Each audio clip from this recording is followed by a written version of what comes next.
Oke, selamat malam semuanya. Ya ini Talk edisi 6 September 2023. Seperti biasa, malam ini kita akan berikan update market IHSG dan saham-saham yang sudah masuk di kolom komentar.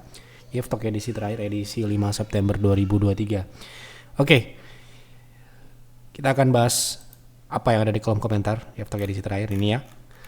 Silahkan apabila ada saham yang lain yang menarik untuk dibahas di Talk selanjutnya, isi di kolom komentar Talk edisi ini ya. Berikan kode sahamnya dan penjelasannya kenapa saham tersebut Anda pilih untuk dibahas ya. Baik, untuk mengikat waktu agar durasi tidak terlalu panjang, kita langsung mulai dari IHSG. Hari ini IHSG kembali gagal. Ternyata level psikologis 7000 memang cukup berat untuk ditembus ya, dan sempat naik di atasnya 7020, di mana yang kami targetkan kenaikannya bisa sampai dengan 7060 ya kalau tidak salah. 7000 berapa kita akan lihat, 7060. Namun saat ini indeks masih menguat di 7020-an dan belum tutup di atas 7000 ya. Ini masih hari ketiga ya, hari ketiga, artinya masih ada 2 hari lagi kemungkinan yang akan terjadi. Kita berharap indeks bisa sesuai dengan prediksi kita di atas 7000 di minggu ini agar lebih ringan lagi untuk naik lebih jauh ya. Karena kalau masih di bawah 7000 itu kesannya adalah banyak orang take profit ya di 7000 itu. Nah, ya kita akan melihat dinamika market di situ tentunya akan banyak membuat perubahan strategi trading kita, yang mana strategi trading yang kita harapkan ketika indeks bullish itu kita bisa bermain lebih, kita bisa trading lebih besar, secara kualitas juga akan lebih baik karena kita bisa trading dengan volume yang lebih besar gitu ya. Namun sayangnya memang saat ini market belum benar-benar bullish ya, memang butuh proses ya. Saya kemarin sudah bahas ini, untuk naik ke 7000-an itu butuh biaya yang cukup besar dan juga butuh sentimen, butuh partisipasi publik gitu ya. Dan saya rasa market memang masih menunggu terkait politik yang akan ya, tentunya akan menunggu calon-calon yang akan menjadi kompetitor nantinya setelah kemarin sudah kita lihat ada satu pasangan yang sudah confirm dan kita akan lihat lawannya. Apabila lawannya ini pro dengan market, tentunya ini akan membuat market ini akan pede ya. Pede dalam artian ya, namanya market punya ekspektasi kepada siapa ya, kita akan mengikutinya gitu ya. Nah kalau misalkan sekarang ini memang masih belum ya, tergantung ini nanti kemungkinan ya dalam waktu dekat ini ya, kita akan tunggu itu akan sangat berpengaruh sekali menurut saya, karena lagi-lagi nantinya figur seorang pemimpin di sebuah negara itu akan juga mempengaruhi kemana arah pasar sahamnya ya. Maka dari itu kita perlu menunggu itu, dan juga mungkin sedikit menahan diri dulu untuk bermain atau trading ataupun investing secara agresif sampai dengan memang kita lihat probabilitas yang akan muncul, apakah akan menguntungkan market atau tidak gitu ya. Tapi secara teknikal sementara ini saya melihat kecenderungan market sedang happy ya, tinggal menunggu saja ya, kita tinggal tunggu saja. Kemungkinan akan bullish seperti yang kami sampaikan beberapa bulan yang lalu ya, dimana bullish akan dimulai di bulan Agustus akhir sampai dengan nantinya di akhir tahun ya. Kita akan lihat nanti seperti apa.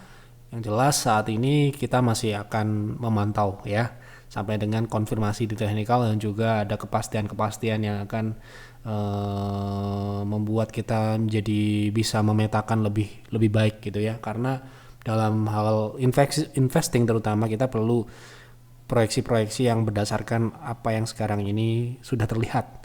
Nah sekarang ini kan masih ada kemungkinan besar ya, tetap itu akan harus ada pendukungnya ya, baik itu teknikal ataupun faktor-faktor ekonomi, politik dan sebagainya yang berhubungan langsung dan tidak langsung ya. Seperti itu. Jadi secara teknikal kita masih sama dengan apa yang kami sampaikan di stock call secara singkat seperti itu. Kita langsung masuk ke pembahasan saham yang pertama. Pak F tolong bahas saham Cevin untuk trading jangka menengah, di mana support dan resisten dari saham Cevin dan target kenaikannya sampai ke angka berapa. Cevin untuk trading jangka menengah, support dan resist ya. Cevin sendiri memang sudah naik cukup tinggi ya. Di luar trading kita juga invest di saham ini dan sudah naik cukup signifikan saham ini. Dan saat ini berada di support ya, relatif berada di support, dia sudah meretest 700-an.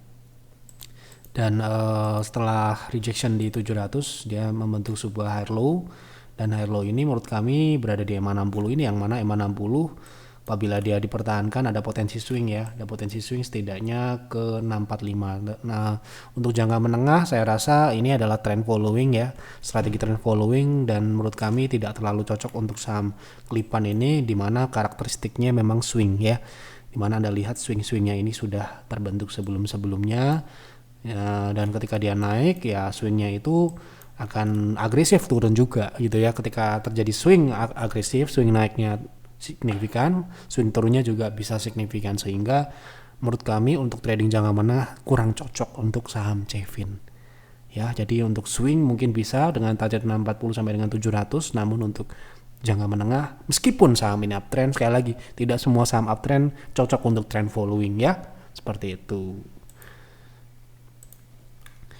Pak F tolong bahas saham TOTL, apakah di harga sekarang sudah bagus untuk investasi jangka panjang? Kita akan lihat fundamentalnya terlebih dahulu.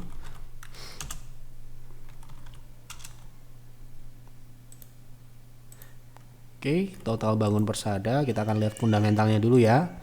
Apakah ini layak atau tidak menurut saya, menurut kami di IF ya. Jadi secara pertumbuhan kita bisa lihat di sini sebelum pandemi pun ini tidak tumbuh ya perusahaan ini, di atas dan di bawah, artinya dari pendapatan sampai dengan laba, bahkan ya kita lihat ini sangat-sangat tipis ya, sangat tipis dari profitnya. Oke. Jadi tidak tumbuh dan profitnya tipis, ini Anda bisa lihat di bawah 5% untuk beberapa tahun terakhir ini ya. Dan kita lihat di sini memang relatif tipis ya, bisa berpotensi turun di bawah 5%. Dan saya rasa opsi-opsi yang lain masih ada yang lebih bagus. Untuk dari pertumbuhan tidak layak, profitnya sangat tipis juga. Jadi secara fundamental bukan pilihan saya ya.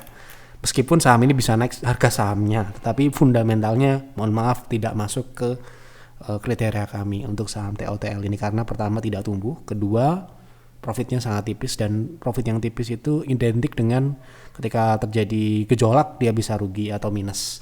Ya, seperti itu. Oke, Pak Ep mohon dibahas saham Cars, apakah sudah uptrend, risk and reward versus rewardnya masih menarik tidak? Semoga sehat selalu Pak Ep. Terima kasih. Cars sendiri masuk Stockholm Private Trading Room. Ya, kita akan cek risk rewardnya berdasarkan apa yang ada di Stockholm tentunya, karena Stockholm adalah rekomendasi yang sudah lengkap dengan target-targetnya ya. Stockholm edisi 20 Agustus, kira-kira sekitar 2 minggu yang lalu. Kita akan lihat Cars. Sekarang ini sudah naik dari harga kita rekomendasi di 100, sekarang ini Cars sudah 113, artinya sudah hampir mencapai TP kedua ya, satu mungkin sudah mencapai kemarin ya. Dan sekarang ini secara risk reward saya rasa tentu saja risknya sudah lebih tinggi karena sudah mencapai TP kita. Ya mungkin dalam jangka pendek ini masih bisa potensi naik lebih tinggi dari TP kita, misalkan ke 119 atau bisa juga ke 140. Namun risknya ini sudah di atas toleransi kami, di bawah, di atas 5% ya. Ini misalkan ketika dia retest ke 100 itu sudah 11%, atau ke EMA 60 yang mana ini juga cukup kuat di 15%. Artinya kalau saya mungkin mau beli saham Cars ini, tunggu ada kemungkinan dia koreksi dulu paling tidak sampai dengan risknya 5%. Nah sekarang ini saya khawatir kalau kita rekomendasikan ini bagus, menarik, Anda beli, member PTR jualan, nah Anda kena buang barang gitu ya, gitu. Jadi meskipun ini masih ada potensi karena di sini ada gap ya di 120, paling tidak setidak-tidaknya kalau dia bisa lebih dari TP kita, kemungkinan ke gap ini ya 120. Seperti itu kira-kira. Assalamualaikum Pak, mohon analisanya untuk trading di saham IMAS. Bagaimana strateginya agar bisa cuan? Strategi agar bisa cuan ya tentunya tidak tergantung pada sahamnya saja ya, tetapi juga kepada mindset kita. Kadang orang itu mematok pada sebuah saham aja, padahal saham yang lain juga belum tentu IMAS ini yang bisa membuat kita cuan gitu loh ya. Jadi mindset itu jangan tergantung pada sebuah saham manapun yang potensi profit kita bisa ambil kalau tujuan kita cuan atau profit ya di situ. Oke, kita lihat IMAS bagaimana analisa untuk trading ya. Nah, saham ini saat ini mentok di 60 ya. Jadi kalau saya mungkin kalau mau trading di saham ini paling tidak dia harus confirm break dari 1970 ke atas, kemudian proteksi ketat di 1940. Ini bukan masalah profit atau tidak, tetapi itu adalah syaratnya untuk dia swing ke resist konsolidasi di 2000 ini ya. 2200 sampai dengan 2280 gitu ya. Ini kita trading di saat IMAS konsolidasi, oke? Karena dia membentuk konsolidasi ini saat ini. Dan ketika dia konsolidasi ini cukup panjang, sehingga ya Anda kalau masuk di saham konsolidasi tentu saja beli di support, jual di resist. Kalau turun melebihi support, cut loss seperti itu. Jadi ya tidak pasti profit ya, tentu saja itu adalah strateginya. Oke. Salam sehat Pak Yusuf, mohon penjelasannya mengenai berita bahwa saham Bumi masuk FTSE Global Equity. Terima kasih Pak. Kalau berita masuk ke sebuah indeks itu tentunya bagus ya, penilaian dari analis yang ada di FTSE ini yang memasukkan ke dalam indeksnya bagus. Tapi tentu saja itu hanya ya bisa dikatakan belum tentu juga bagus. Kita ambil contoh ya kemarin belum lama ini bulan Juni akhir bulan Mei ya, seperti saham Goto masuk MSCI gitu ya. Setelah masuk naik sahamnya, tapi sekarang performance-nya turun, sehingga buat kami berita, kita tidak trading pada berita, tapi kita trading pada potensi teknikalnya. Apakah entah dia masuk indeks manapun, kalau teknikalnya memenuhi syarat kita ya kita akan tradingkan, tetapi kalau tidak ya kita tidak tradingkan gitu aja. Jadi di YEF, di private trading room ataupun di peer dan peers kita tidak mengambil keputusan hanya berdasarkan berita, tetapi kepada potensi-potensi yang ada di saham tersebut. Kalau tidak ada ya mau masuk indeks apapun ya kita trading kan. Jadi sebatas itu ya komentar untuk berita ya. Jadi berita itu kita bisa ambil untuk menganalisa lebih dalam lagi secara teknikal seperti apa, menarik atau tidak gitu ya. Karena yang ditanya hanya berita ya, menurut saya berita itu berita bagus, tetapi untuk kita masuk atau tidak, kita beli atau kita trading atau tidak ya tergantung dengan kondisi teknikalnya. Kalau kita invest tergantung juga fundamentalnya gitu ya. Oke, kita lanjut. Pak bisa tolong bahas saham BIF untuk trading jangka menengah, bagaimana risk rewardnya, berapa targetnya. Nah ini juga kita trading kemarin di PTR juga sudah jualan beberapa, tapi masih potensi saham ini ya. Potensinya paling tidak ke 130-an ini ya. Kita kemarin beli di PTR itu di 120 berapa? Sekarang 125 ya. Sedikit turun hari ini, tapi ini adalah proses wajar, di uptrendnya cukup bagus juga. BIF terakhir kita beli, sebentar saya cek dulu ya. Kita akan lihat BIF. Kita beli di 122 gitu ya. Tanggal 29 Agustus. Nah, ini targetnya, kita punya target di 133 itu 160 ya. Jadi kemungkinan ini bisa ke 160 ya. Kalau mau masuk di harga saat ini Anda bisa proteksi di 120 ya. TP1-nya di 136, TP keduanya 158 atau 160 seperti itu. Oke, untuk jangka menengah bagaimana risk rewardnya? Risk rewardnya menurut kami kalau Anda menggunakan jangka menengah berarti trend following ya. Jadi rewardnya itu seperti yang saya sampaikan bahwa strategi trend following itu tidak memiliki target ya, tidak memiliki target. Kita masuk karena trennya naik dan kita keluar ya, kita keluar karena trennya sudah tidak naik atau bearish reversal seperti itu. Dan bearish reversal ya tidak mengacu pada persentase, tetapi ya perubahan tren tadi. Tapi kalau Anda bicara potensi swing naik jangka pendeknya, ya mungkin 158 atau 160 itu bisa menjadi target jangka pendek. Kalau jangka menengah, ya saham ini potensinya memang masih cukup tinggi sebenarnya, karena dia pullbacknya dari wave yang cukup besar. Dan ini juga sebenarnya baru reversal juga, ya. Ini paling tidak ke 208 ini ya. Jadi kalau kita mengacu pada 0,38 atau target naik swing jangka pendek menengahnya lah dari wave terbesarnya ini. Seperti itu. Risk rewardnya tadi Anda bisa proteksi kalau Anda menerapkan swing trade, Anda 120 itu bisa jadikan proteksi karena kalau dia tembus 120 ke bawah berarti potensi turunnya adalah ke 99 alias 100. Ya itu berarti berapa persen cukup signifikan karena ini nominal kecil ya. Seperti itu. Oke. Terakhir, Pak tolong bahas CTRA berapa target turun jangka menengah. Kita lihat CTRA target turun jangka menengah. Saham ini konsolidasi dalam jangka menengah panjang ya. Jadi target turunnya ya kita asumsikan saham ini masih konsolidasi gitu kan. Berarti kalau dia masih akan konsolidasi target turunnya di 1050 sampai dengan bottomnya di 900 atau 800an.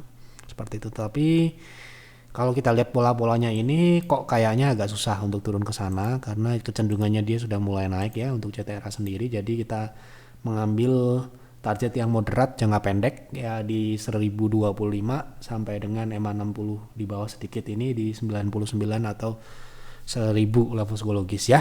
Seperti itu. Baik, sudah kita jawab semua. Silahkan isi kembali di kolom komentar sama apa yang menarik untuk dibahas di F-Talk selanjutnya. Terima kasih untuk Bapak Ibu yang sudah berkontribusi dengan memberikan ide yang menarik untuk dibahas di F-Talk malam ini. Isi kembali, silahkan saham apa dan kenapa saham tersebut Anda pilih. Bagi Anda yang mungkin belum subscribe channel ini, silahkan subscribe dan boleh di-share video-video kami di F-Talk ini. Dan apabila Anda merasakan ada manfaat dari F-Talk ini, tunggu kami dengan klik like ya.